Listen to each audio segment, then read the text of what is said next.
অপরাজনীতি ছিল, সেই রাজনীতি আর কখনো ফিরে আসবে না। গণহত্যা এবং শিশু হত্যার সাথে জড়িত আছে।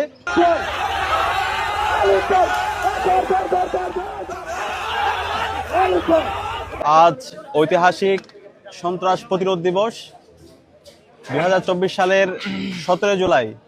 আজকের এই দিনে ঢাকা বিশ্ববিদ্যালয়ের প্রত্যেকটি হল এবং প্রত্যেকটা প্রান্তর ছাত্রলীগ মুক্ত হয় এবং এর মাধ্যমে মূলত ওই দিনে বাংলাদেশ স্বাধীন হয়। এই দিনটিকে স্মরণ করার জন্য বাংলাদেশ ইসলামী ছাত্র শিবির ঢাকা বিশ্ববিদ্যালয় শাখা আজকে লীগ দৌড় ম্যারাথন আয়োজন করেছে। আমরা এর মাধ্যমে বার্তা দিতে চাই, এই ক্যাম্পাসের মধ্যে আর কখনো লীগের যে ফেসিবাদী রাজনীতি ছিল, ক্ষমতার রাজনীতি ছিল, গণরুম গ্যাসরুমের যে রাজনীতি ছিল, শিক্ষার্থীদেরকে দাসের মতো করে ব্যবহার করে তাদের উপর নির্মম নির্যাতনের যেই অপরাজনীতি ছিল, সেই রাজনীতি আর কখনো ফিরে আসবে না। এবং একই সাথে বাংলাদেশে খুনি হাসিনা, নিষিদ্ধ ঘোষিত আওয়ামী লীগ, নিষিদ্ধ ঘোষিত ছাত্রলীগ, যুবলীগ এবং এই ফেসিবাদী শক্তির রাজনীতি আর কখনো বাংলাদেশে ফিরবে না।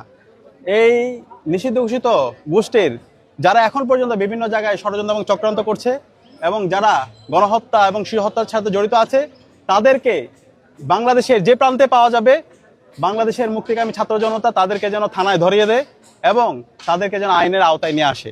সেই জন্য একটা সামাজিক প্রতিরোধ গড়ে তোলার জন্য, সচেতনতা তৈরি করার জন্য আজকে আমাদের লীগ ধর ম্যারাথন।